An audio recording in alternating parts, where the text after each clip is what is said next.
Ich möchte noch einmal die Stelle aus Epheser 3, die wir letztes Mal angeschaut haben, vorlesen.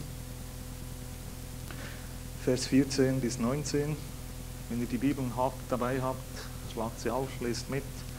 Deshalb beuge ich meine Knie vor dem Vater, von dem jedes Geschlecht in den Himmeln und auf Erden den Namen hat, damit er euch nach dem Reichtum seiner Herrlichkeit verleihe, durch seinen Geist mit Kraft gestärkt zu werden am inwendigen Menschen.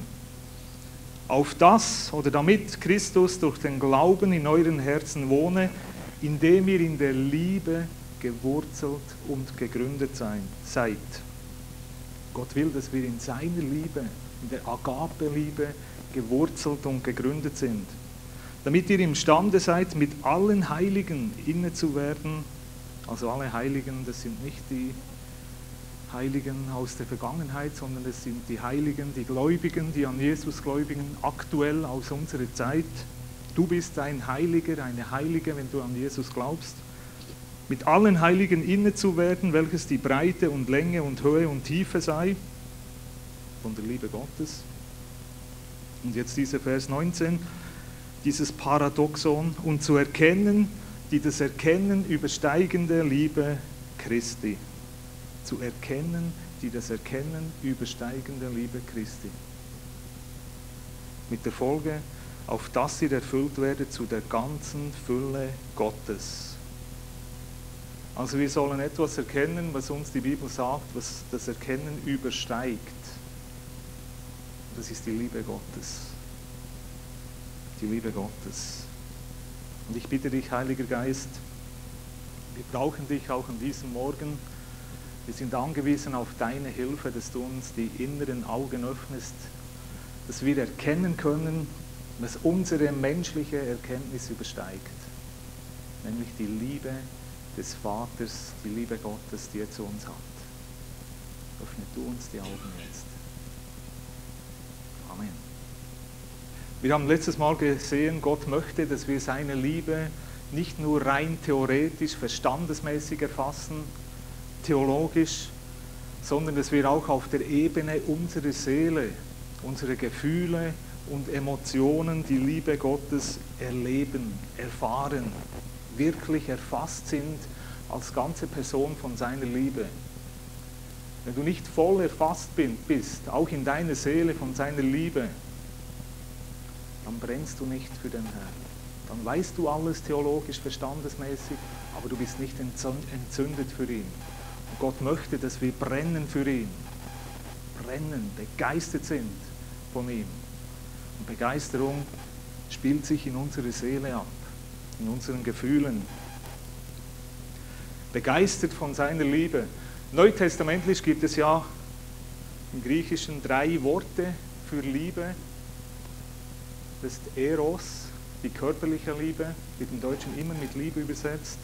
Da ist Philea, die seelische, menschliche Liebe, die jeder Mensch hat, die auch jeder Mensch braucht. Und dann ist eben noch die göttliche Liebe, die Liebe von Gott, die göttliche Liebe. Und diese göttliche Agape-Liebe sollen und können wir immer wieder erleben, spüren, wirklich erfahren, dass du geliebt wirst von Gott. Nicht nur theologisch, theoretisch, sondern wirklich erfahren. Wie Paulus das den verstandesmäßigen Athenern gesagt hat, Apostelgeschichte 17, 27, damit sie Gott tastend fühlen, ihn spüren, seelisch, mit ihren Gefühlen, mit ihren Emotionen Gott erleben. Die Bibel sagt uns ja auch, schmecket und sehet die Güte des Herrn. Es ist nicht nur eine verstandesmäßige Angelegenheit, die Liebe Gottes, sondern Gott möchte, dass wir seine Liebe erleben, erfahren, verliebt sind, trunken sind, wie es auch einige Beispiele in der Bibel gibt von seiner Liebe. Die Frage ist nun, wie kommen wir dahin, dass wir seine Liebe eben wirklich erleben? Praktisch, nicht nur theoretisch. Ich glaube, von der Theorie hatten wir genug in der Vergangenheit. Wir brauchen die Praxis. das Erleben der Liebe Gottes. 1. Johannes Kapitel 4.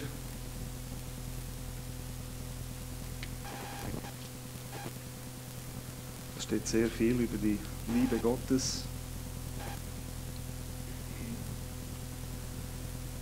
Vers 7. Geliebte, lasset uns einander lieben. Und da steht immer dieses Wort Agape. Lasset uns einander mit der göttlichen Liebe lieben. Und sagt er, denn die Liebe ist aus Gott. Oder denn die Liebe kommt von Gott. Denn die Agape kommt von Gott. Diese göttliche Agape-Liebe kommt von Gott. Nicht von mir, nicht von uns Menschen, sondern sie kommt von Gott. Denn die Liebe kommt von Gott. Und jeder, der diese Liebe weitergibt, diese göttliche Liebe, jeder, der liebt, ist aus Gott gezeugt, weil sonst hat er diese Liebe nicht, diese göttliche Liebe. Und er kennt Gott. Wer nicht liebt, also wer diese Agape-Liebe nicht weitergibt, hat Gott nicht erkannt. Er hat nicht erkannt, dass Gott wirklich Liebe ist. Nicht Liebe hat, sondern Liebe ist.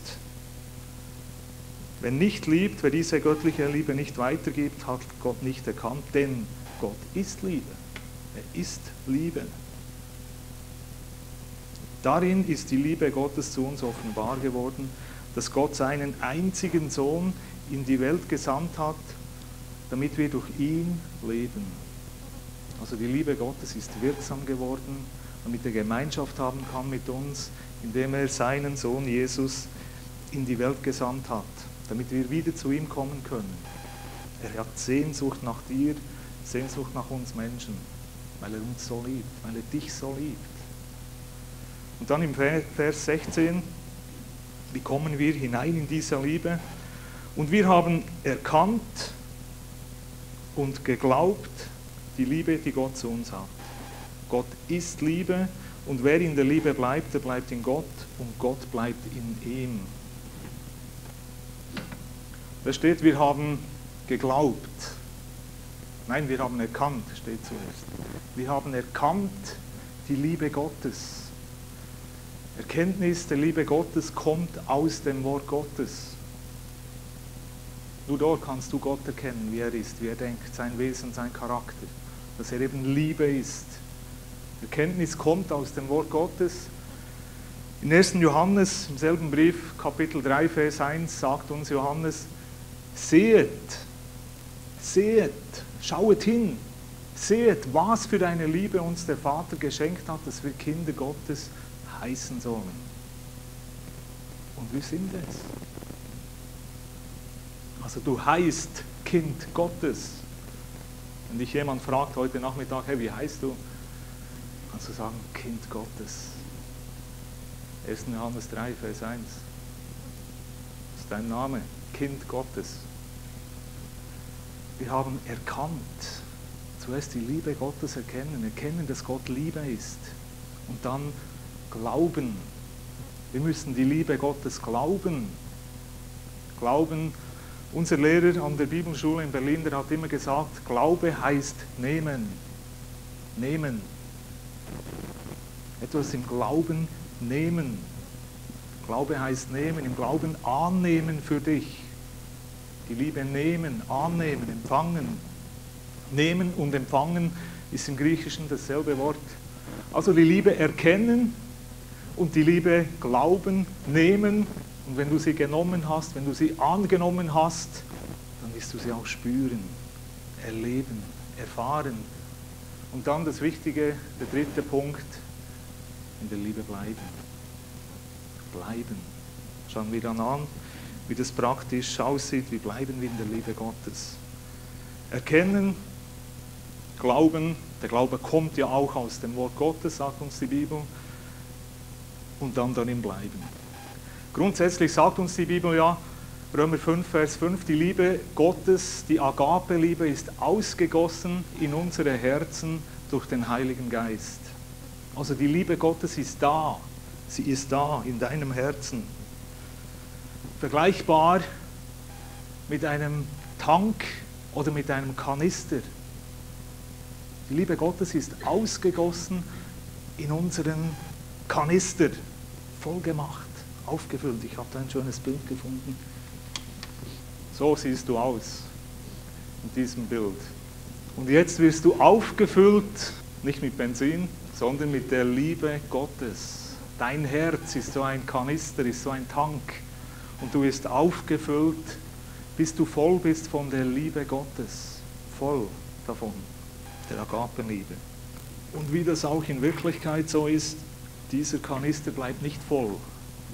Der ist nicht einmal gefüllt und dann ist er immer voll. Wäre schön. Sondern die Liebe, die brauchst du in deinem Alltag. Deine persönlichen Liebesbedürfnisse, seelischen Bedürfnisse, die du hast, die brauchen Liebe auf. Jeder von uns braucht diese Liebe. Jeder von uns. Es ist niemand, der diese Liebe nicht braucht. Wenn wir diese Liebe nicht haben, nicht bekommen, werden wir geistlich irgendwo verkümmern. Du brauchst diese göttliche Agape-Liebe. Und unser Alltag, unser Leben braucht diese Liebe auf. Du brauchst wieder einen neuen Nachschub, musst wieder aufgetankt werden von der Liebe Gottes. Oder was diese Liebe sehr schnell aufbraucht, ist, wenn wir bewusst in Sünde leben, wenn wir Sünde zulassen in unserem Leben. Auch im selben Brief, 1. Johannes 2, 15 bis 17, da steht, habet nicht lieb die Welt, noch was in der Welt ist. Wenn jemand die Welt lieb hat, steht noch mehr da, habet nicht lieb die Welt, noch was in der Welt ist. Wenn jemand die Welt lieb hat, ist die Liebe des Vaters nicht in ihm. Wenn jemand die Welt lieb hat, ist die Liebe des Vaters nicht in ihm. Johannes schrieb diesen Brief an Christen. Dann ist die Agape-Liebe nicht da.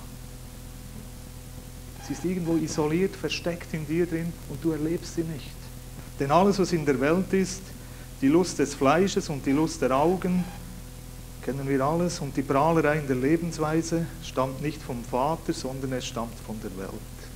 All diese Dinge, wenn wir die zulassen in unserem Leben, dann braucht es diese Liebe. Sie ist weg. Oder was diese Liebe aufbraucht, ist, wenn wir eben diese Liebe weitergeben an andere Menschen. Du bist aufgetankt mit dieser göttlichen Agape-Liebe und du gibst sie weiter an Menschen, die diese Liebe brauchen. Brauchst du von dieser Liebe, die du von Gott bekommen hast. Und dein Tank wird leer, also musst du wieder auftanken bei Gott. Diese Liebe wiederholen, dich füllen lassen mit dieser göttlichen Liebe.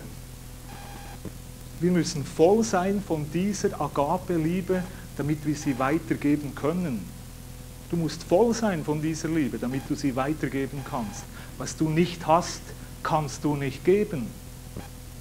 Du musst voll sein von dieser Liebe erfahren, diese Liebe spüren.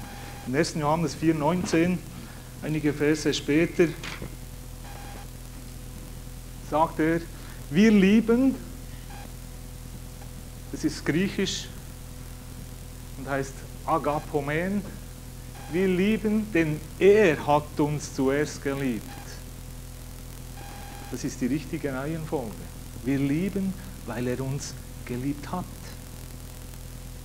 Nicht wir lieben, damit wir seine Liebe bekommen, sondern wir lieben, weil er uns geliebt hat. Darum können wir lieben. Also durch dich zuerst auffüllen lassen von seiner Liebe, damit du dann diese Liebe weitergeben kannst, damit du voll bist von seiner Liebe und sie dann weiter fließen lassen kannst. Und die Bibel sagt uns an vielen Orten, ich habe es nachgezählt gestern, es sind etwa 27 Mal im Neuen Testament, wo Gott uns den Auftrag gibt oder den Befehl gibt, wir sollen unsere Brüder und Schwestern und unseren Nächsten lieben. Es gibt einige Bibelstellen, die das so sagen. Und ich habe nachgeschaut, es steht da immer, Wir sollen diese Agape-Liebe, die Menschen mit dieser Agape-Liebe lieben. Nicht mit der Phileos-Liebe, nicht mit deiner seelischen Liebe. Es gibt 2 Stellen in der Bibel, wo steht, wir sollen unsere Brüder lieben. Dort steht aber in der deutschen Übersetzung, wir sollen eben Bruderliebe haben. Es gibt 2 Stellen im Römer und im 1. Petrus. Und sonst in allen Stellen sagt uns Gott, wir sollen einfach diese göttliche Liebe, die wir von ihm empfangen haben, den Menschen weitergeben. Also zuerst empfangen und dann weitergeben. Die göttliche Liebe. Die Agape weitergeben. Und die göttliche Liebe ist eben die Liebe, die von Gott kommt, die wir Menschen nicht haben. Wir haben sie nicht. Menschen, die Jesus nicht kennen, die den Heiligen Geist nicht haben, die haben die Agape-Liebe nicht. Die haben sie nicht. Sie ist ausgegossen durch den Heiligen Geist in unser Herz. Und wer Jesus nicht hat, wer den Heiligen Geist nicht hat, der hat diese göttliche Liebe nicht, kann sie nicht weitergeben, erlebt sie nicht. Und wir haben sie. Und wir sollen sie weitergeben. Wenn Jesus sagt, zum Beispiel in Johannes 13, 34, 35, hat er den Jüngern gesagt, ich gebe euch ein neues Gebot, dass ihr einander liebet. Da sagt er, ich gebe euch ein neues Gebot, dass ihr einander mit dieser Agape-Liebe liebt. Steht da im Grundtext. Dass ihr diese Agape-Liebe von Gott empfangt und einander weitergebt. Er hat nicht gesagt, dass ihr seelisch so gut miteinander harmoniert, sondern dass ihr eben diese Liebe empfangt und dann weitergebt. Ein neues Gebot, weil diese Liebe war im Alten Testament gar nicht da. Konnten sie im Alten Testament gar nicht. Da gab es diese Agape-Liebe, weil sie noch nicht ausgegossen war durch den Heiligen Geist. Es gab sie damals noch gar nicht. Und er sagt, an dieser göttlichen Liebe werden die Menschen erkennen, dass ihr meine Jünger seid. An der göttlichen Liebe, nicht an der seelischen Verbundenheit und Liebe untereinander, sondern an der göttlichen Liebe untereinander werden die Menschen das erkennen. Einfach diese Liebe empfangen und diese Liebe weitergeben. Oder was wir gelesen haben, 1. Johannes 4,19, wir lieben, weil er uns zuerst geliebt hat. Das ist eigentlich ein logischer Vorgang. Wenn du diese Liebe empfangen hast und voll bist von dieser Liebe, begeistert bist von Gott, von seiner Liebe, dann fällt es dir leicht, dann willst du diese Liebe weitergeben. 2. Korinther 5, 13 rum steht, die Liebe Christi, die Agape-Liebe Christi drängt mich. Sie drängt mich, zu den Menschen zu gehen und ihnen auch diese Liebe zu bringen. Einfach diese Liebe weitergeben. Es steht in allen Stellen, dass wir einfach diese Liebe weitergeben sollen im Neuen Testament.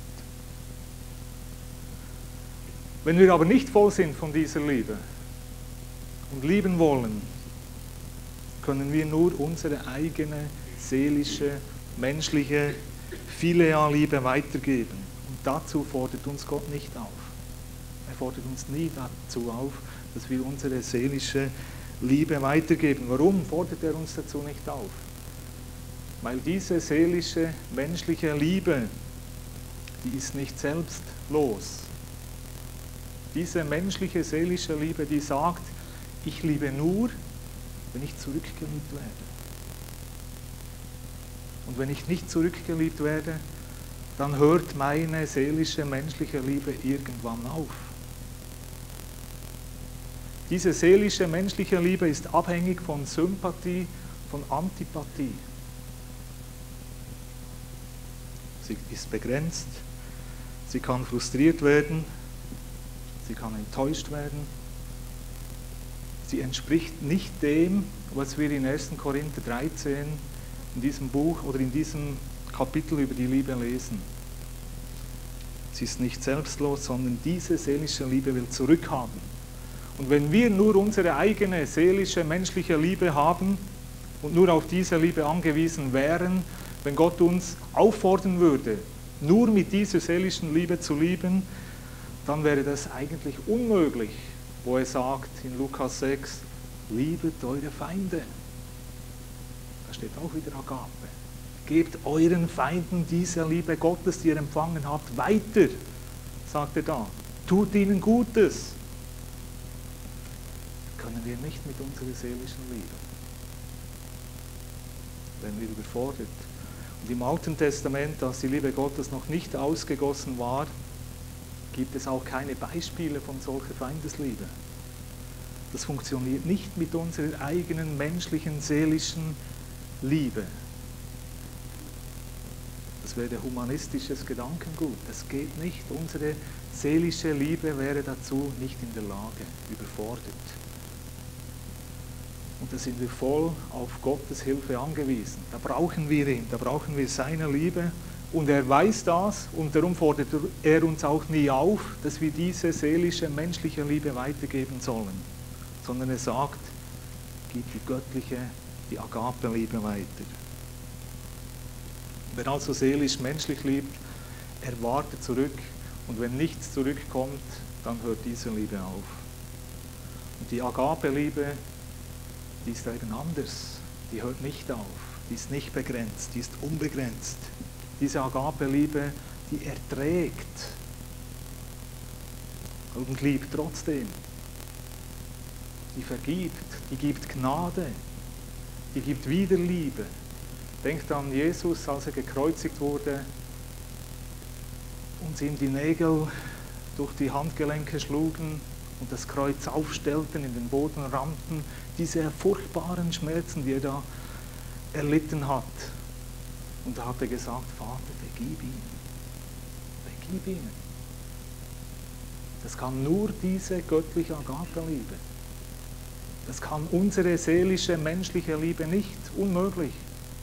Oder der Stephanus, als sie ihn gesteinigt hatten, zu Unrecht. Das war ein Mann, der hat die Liebe Gottes erlebt. Er war begeistert. Voll überzeugt vom Evangelium und wollte das verkünden. Hat das auch gemacht. Und sie haben Steine genommen und die Steine auf ihn geworfen. Wenn man sich das vorstellt, wenn diese Steine dich treffen. Und da hat er gesagt, Vater, rechne ihnen diese Sünde nicht an. Das kann unsere seelische, menschliche Liebe nicht. Das geht nicht. Sind wir überfordert, da brauchen wir die Liebe Gottes, die Agape-Liebe Gottes, damit wir in solchen Situationen, wo wir befeindet werden, wo wir angegriffen werden, geschnitten werden, schikaniert werden, eben diese göttliche Liebe geben können, statt uns rächen zu wollen. Kann nur die Liebe Gottes.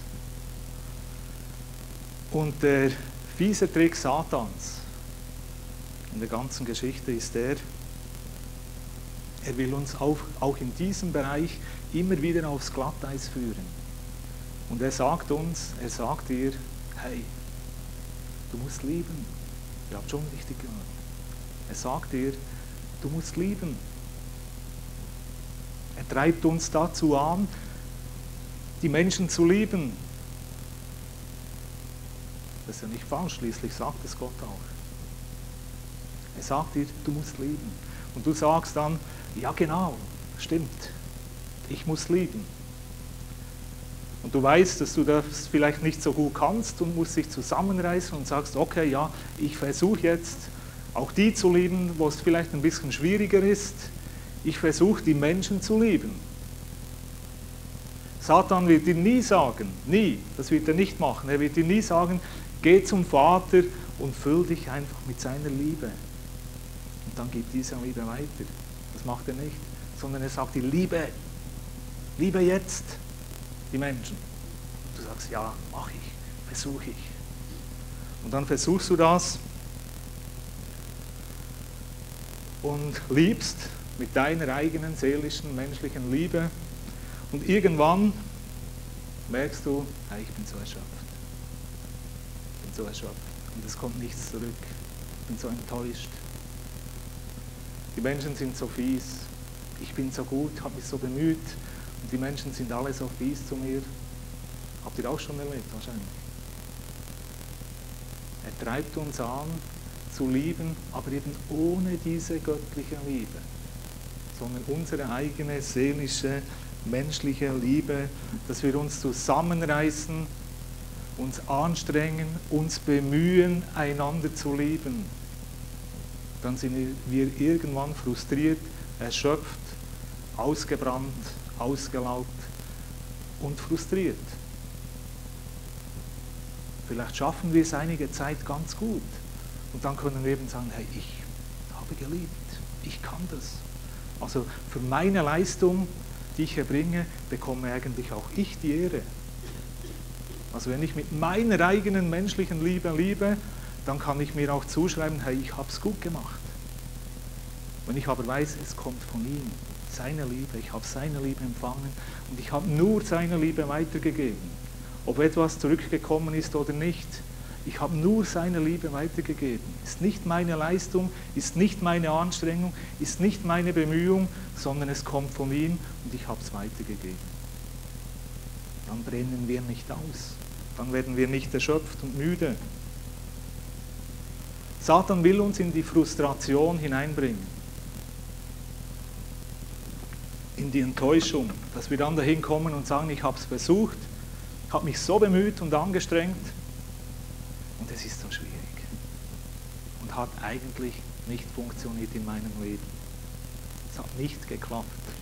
Dann sind wir enttäuscht und haben erst noch ein schlechtes Gewissen. Satan verdammt uns und wir wissen, eigentlich müsste ich mehr lieben. Mehr. Und das ist schon die Gesetzlichkeit. Ich muss und will eigentlich nicht. Aber wenn du die Liebe von Gott bekommen hast, seine Liebe empfangen hast, diese göttliche Liebe und dann die einfach weitergibst, dann lässt du es einfach fließen. Gott will nicht, dass wir unsere eigene seelische, menschliche Liebe weitergeben, sondern dass wir seine Liebe zuerst empfangen und dann diese Liebe einfach überfließen lassen, weitergeben an die Menschen. Lasst uns also heute Morgen, wenn ihr wollt, diese Entscheidung treffen, vor allem diese göttliche Liebe weiterzugeben. Das bedeutet, dass wir uns zuerst füllen lassen von seiner Liebe, fließen lassen. Und wenn du die göttliche Liebe weitergibst und dann da auch noch Anteile sind von deiner seelischen Liebe, das ist nicht tragisch. Aber wenn du nur deine seelische Liebe weitergibst, ohne die göttliche Liebe, wenn die seelische Liebe das Entscheidende ist, dann wirst du ausgebrannt, frustriert und es ist gar nicht der Wille Gottes. Und das bedeutet aber vielleicht, dass wir unseren Umgang mit den Menschen, vielleicht untereinander, verändern. Wenn du das nächste Mal den Eindruck hast, hey, ich denke jetzt gerade an diese und jene Person, dass du dann eben fragst, Heiliger Geist, was möchtest du jetzt? Nicht, dass wir gleich losspringen und Hebel in Bewegung setzen, sondern dass wir zuerst fragen, was möchtest du jetzt? Was ist das Beste jetzt für diesen Menschen? Wie möchtest du ihn deine Liebe spüren lassen? Dass du auf ihn hörst und sagt er dir vielleicht, ruf ihn an, ruf sie an. Oder er braucht es jetzt, geh vorbei.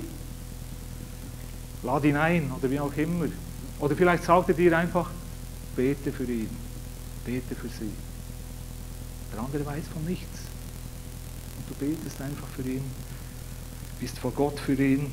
Oder vielleicht sagt er dir, spende ihm irgendeinen bestimmten Betrag. Oder wie auch immer. Wie auch immer. Vielleicht auch anonym, weil diese Liebe, diese Agape-Liebe, die sucht nicht den Beifall, die sucht nicht Bestätigung, Anerkennung, die sucht nicht Gegenliebe, sondern diese Liebe, die gibt einfach, die kann geben. Weil du weißt, ich bin geliebt, ich bin wertgeschätzt, ich bin wertvoll für Gott und dann kannst du geben. Dann bist du nicht angewiesen, dass die Menschen dir zurückgeben, Weil du bekommst all das, was du brauchst, bekommst du dann von Gott. Dass wir Gott fragen, wie willst du dieser Person durch mich deine Liebe erweisen? Nicht durch meine eigene seelische Liebe, sondern eben durch die göttliche Liebe. Und dazu müssen wir voll sein, aufgetankt sein von dieser Liebe Gottes, überfließend sein von dieser Liebe erleben, begeistert sein von Gott, diese Liebe spüren und dann überfließen lassen. Jesus sagte in Johannes 7,38, wer an mich glaubt, aus dessen Leibe werden Ströme lebendigen Wassers fließen. Und ich denke, diese Ströme sind auch Liebesströme, die von uns fließen sollen. Aber nicht unsere menschliche, seelische Liebe, sondern eben diese Agape-Liebe soll von uns fließen. Und wenn wir das Bild anschauen, das Jesus hier braucht, das ist das Bild vom Tempel, das aus dem Allerheiligsten ins Heiligtum floss, dann durch den Vorhof und dann hinaus. Und überall, wo dieser Fluss hinkam, dieser Liebesfluss Gottes, hat es geblüht. Da war Leben. Wunderbar. Aber er kam aus dem Allerheiligsten. Die Liebe Gottes ist ausgegossen in unsere Herzen. Wir sind ja der Tempel des Heiligen Geistes. Sie ist im Allerheiligsten in dir, in deinem Geist. Und sie will da heraus, durch das Heiligtum, durch deine Seele. Dann wirst du sie erleben, spüren, wirst begeistert sein von dieser Liebe. Durch den Vorhof, durch deinen Leib und dann hinaus zu den Menschen in die Welt, zu den Brüdern und Schwestern und zu den Menschen, die Gott noch gar nicht kennen. Und wenn wir das tun, wenn wir das praktizieren, wenn du anfängst, dich voll laufen zu lassen von dieser Liebe Gottes, da darfst du es. Da darfst du es. Mit der Liebe Gottes. Dann hat das Auswirkungen auf unser gesamtes Leben.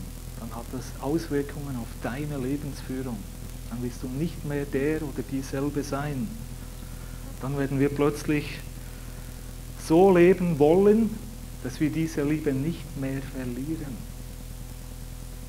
Dann wirst du eben im positiven Sinne liebessüchtig. Du willst dann diese Liebe nicht verlieren, sondern du willst eben dann so leben, dass du weißt, es gefällt Gott, dass du weißt, seine Liebe werde ich weiterhin spüren, erfahren, erleben. Nicht, weil du musst, nicht, weil man das als Christ so macht, nicht, weil es die Bibel oder das Gesetz oder was auch immer so vorschreibt, sondern weil du willst. Du willst dann so leben, dass es Gott gefällt, damit du seine Liebe spürst und erlebst und hast in deinem Alltag. Wir haben es ja gesungen, wer kann mir bieten, was ich bei dir habe? Nichts, niemand. Niemand und nichts ist vergleichbar mit dieser Erfahrung der Liebe Gottes. Und wenn wir sie erfahren, wird es unser Leben, unsere Lebensführung, unsere Prioritäten und unsere Motive verändern. Und dann wollen wir diese Liebe den Menschen weitergeben. Menschen machen ja vieles, was sie tun, damit sie von anderen Menschen Liebe bekommen. Vieles, was Menschen in dieser Welt tun, tun sie, um Liebe zu bekommen. Vielleicht auch in unseren Kreisen. Was sind unsere Motive, warum wir etwas tun? Dass wir Anerkennung, Annahme, Bestätigung, Liebe bekommen. Das sind alles Dinge, die Gott uns geben will, die Gott dir geben will. Damit du nicht dann von den Menschen holen willst, sondern damit du dann den Menschen diese Liebe, Annahme, Wertschätzung, Bestätigung geben kannst. Gott möchte deine Bedürfnisse stillen, damit wir nicht von Menschen holen. Und wir haben ja das Original, wir haben die Agape-Liebe Gottes, sie ist ausgegossen in unsere Herzen. Lass dich füllen von dieser Liebe. Lass dich füllen von dieser Liebe. Eine weitere Auswirkung, wenn wir so voll sind von dieser Liebe Gottes, gefüllt sind von dieser Liebe, sind wir nicht mehr verletzlich. sind wir nicht mehr empfindlich, sind wir nicht mehr sofort eingeschnappt, auch wenn jemand dich komisch anschaut, auch wenn dich jemand schneidet oder verletzt oder wie auch immer. Das war jetzt ein Test, stimmt's? Er hat mich komisch angeschaut. Wenn dich jemand schikaniert, dass du dann nicht mehr verletzt und eingeschnappt reagierst und dich zurückziehst, sondern die Bibel sagt auch, 1. Petrus 4,8, diese Liebe vergibt eine Menge von Sünden. Also wenn jemand an dir sündigt, dass du einfach Liebe gibst. Einfach Liebe geben. Nicht dich rächen, nicht dich rechtfertigen, nicht ansprechen, sondern einfach Liebe geben.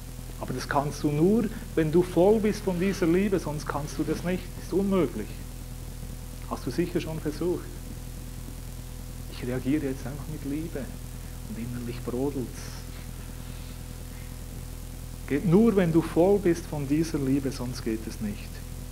Diese Liebe, diese Agape-Liebe, sagt uns die Bibel, sie ist ein Panzer. Ein Panzer. Du bist dann so ein Panzer, der durch die Umgebung fährt. Aber eben ein Liebespanzer. Ein Liebespanzer. Nichts Bedrohliches. Überhaupt nichts Bedrohliches. Und alles, was da von dir losgeht, sind alles Liebesbomben.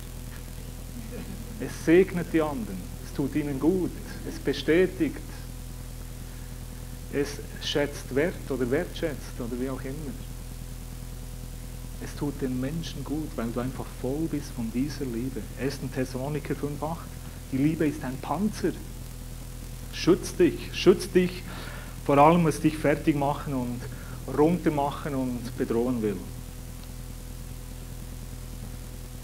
Aber die Voraussetzung ist, lass dich füllen von dieser Liebe Gottes. Lass dich füllen von dieser Liebe Gottes. Und wir haben gesehen, 1. Johannes 4,16, erkenne diese Liebe. Erkenne sie. Schau dir an, wie ist denn Gott in seinem Wort? Schau dir an, wie er ist, sein Wesen, sein Charakter. Und dann glaube das. Nimm diese Liebe. Nimm sie an für dich. Sie ist für dich. Sie ist nicht für die anderen, sondern sie ist für dich, für die anderen auch. Aber für dich ist diese Liebe da, diese göttliche Liebe.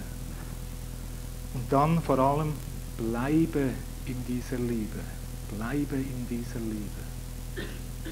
Dass du sie immer wieder, Montag, Dienstag, Mittwoch, jeden Tag, dass du diese Liebe erfährst, spürst, erlebst, begeistert bist von Gott. Dass du auch sagen kannst, du bist das Höchste in meinem Leben. Oder David sagt im Psalm 73, 22 rum dort, sagt er, wen hätte ich im Himmel außer dir? Sagen wir vielleicht auch noch, wen hätte ich im Himmel außer dir? Und dann sagt er aber noch, und wenn ich dich habe, so wünsche ich nichts auf Erden. Können wir das auch sagen? Dann kannst du den V8 halt abbestellen und sagen, nein, ich wünsche ihn jetzt nicht mehr.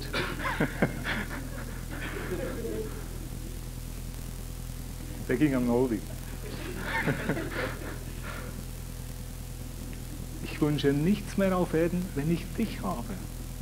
Das heißt nicht, dass du keine Bedürfnisse hast mehr hier, aber das heißt, dass etwas dein Wichtigstes ist. Und das ist, dass du die Liebe Gottes erfährst. Wenn er dann sagt, ja, ein V8 liegt schon drin für dich, okay. Wichtig ist, dass wir voll sind von dieser Liebe Gottes, dass wir gefüllt sind von dieser Liebe Gottes, damit wir sie weitergeben können. Und jetzt, wie bleiben wir in der Liebe Gottes? Zum Schluss, wie bleiben wir in dieser Liebe? 2 Punkte. Ganz einfach. Johannes 15, 9 bis 10, sagt Jesus, wie mich der Vater geliebt hat, da steht auch immer das Wort Agape, habe auch ich euch geliebt. Bleibet in meiner Liebe. bleibet in meiner Liebe. Und sagt er, wenn ihr meine Gebote haltet, werdet ihr in meiner Liebe bleiben, wie ich die Gebote meines Vaters gehalten habe und in seiner Liebe bleibe. Ganz einfach. Gebote Gottes halten, dann bleibst du in der Liebe.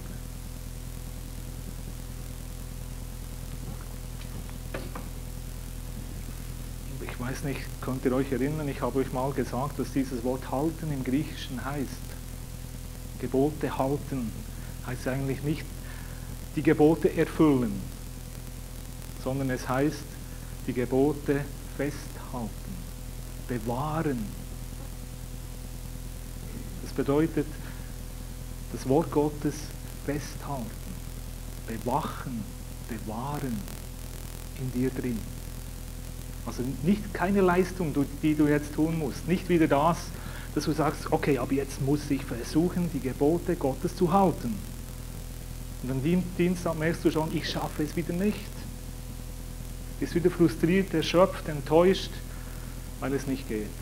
Das meint Jesus nicht. Er meint das Wort Gottes festhalten in dir drin. In deinem Herzen, in deinem Denken, in deiner Fantasie. Das Wort Gottes festhalten, bewachen, bewahren in dir drin. Das ist dieses griechische Wort Thereo. Meint nur das. Es meint überhaupt nicht die Gebote Gottes erfüllen. Das meint es überhaupt nicht, sondern bewachen, bewahren, festhalten. Du musst einfach das Wort nehmen, das Wort bewegen, in deiner Vorstellung, in deiner Fantasie. Die Vorstellung, was Gott sagt über sich, sein Wesen, sein Charakter, was er über dich sagt, dass du geliebt bist, dass du wertvoll bist. Bleiben im Wort Gottes, leben im Wort Gottes. Und der zweite wichtige Punkt, das ist die Tankstelle, wo du dich füllen lässt von der Liebe Gottes, Zeit mit Gott verbringen, Gemeinschaft mit dem Heiligen Geist. Die Liebe Gottes ist ja ausgegossen durch den Heiligen Geist in unsere Herzen. Und 2. Korinther 13,13 sagt uns, dass wir Gemeinschaft haben mit dem Heiligen Geist. Gemeinschaft heißt ein intensives Zusammensein mit jemandem. Ein Austauschen, ein Geben und Nehmen, ein Sprechen miteinander, das heißt Gemeinschaft. Dann in Hosea 6, Vers 3, es gibt viele Stellen, Hosea 6, Vers 3, da steht, lasst uns streben, mit Eifer streben nach Erkenntnis des Herrn. Das ist eben das Erkennen übersteigende Größe der Liebe Gottes, nach Erkenntnis des Herrn. Sobald wir ihn suchen, werden wir ihn finden und er wird zu uns kommen wie der Regen, wie der Frühlingsregen, der die Erde erquickt. Dann bist du erquickt, voll von dieser Liebe. Erquickt, begeistert von Gott, weil du aufgetankt bist, weil dein Tank gefüllt ist, weil du voll bist von dieser Agape-Liebe Gottes. Und dann bist du begeistert von ihm, dann bist du entzündet für ihn und dann willst du für ihn leben. Dann willst du ihm gefallen. Nicht du musst, sondern du willst.